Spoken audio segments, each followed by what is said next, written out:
முதல்வர் ஏஞ்சல் இனி செய்திகளை தொடர்ந்து பார்க்கலாம். மதுவால் தமிழ் சமூகம் சீரழிந்து வருவதாக பாமக இளைஞர் அணி தலைவர் அன்புமணி ராமதாஸ் குற்றம் சாட்டியுள்ளார். பாட்டாளி மக்கள் கட்சியின் மகளிர் சங்கம் சார்பில் விருத்தாச்சலத்தில் நடைபெற்ற மது ஒழிப்பு போராட்டத்தில் பேசிய அவர், தமிழகத்தில் சிறுவர்களும் பள்ளி மாணவர்களும் குடிக்கும் அளவுக்கு நிலைமை மோசமாகிவிட்டதாக குறிப்பிட்டார். வாக்கு வங்கியை கருத்தில் கொண்டு இந்த போராட்டத்தை நடத்தவில்லை என்றும் அவர் கூறினார். மதுவிலக்கு கொள்கையை உறுதியாக கடைபிடித்த அண்ணாதுரையின் வழிவந்த கருணாநிதிதான் தமிழகத்தில் மது பெருக்கெடுத்து ஓட முக்கிய காரணம் என்றும் அன்புமணி சாடினார். தேர்தலை கருத்தில் கொண்டே மதுவிலக்கு பற்றி கருணாநிதி பேசுவதாக அன்புமணி விமர்சித்தார். இதுபோன்று தமிழ்நாடு முழுவதும் உள்ள பெண்களுடைய மனநிலை இருக்கிறது.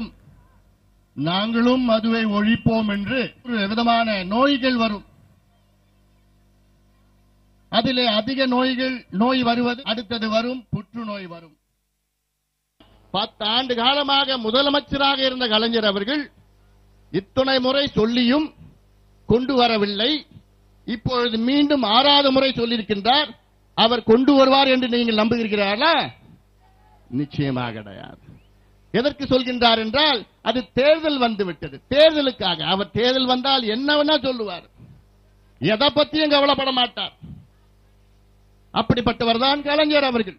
இலவசங்களை வாரி வழங்குவதற்காகவே முதலமைச்சர் ஜெயலலிதா டாஸ்மாக் கடைகளை பெருமளவில் திறந்ததாக அன்புமணி ராமதாஸ் குற்றம் சாட்டினார்.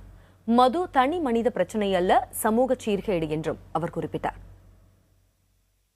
கலைஞர் கடையை திறந்து விட்டார்.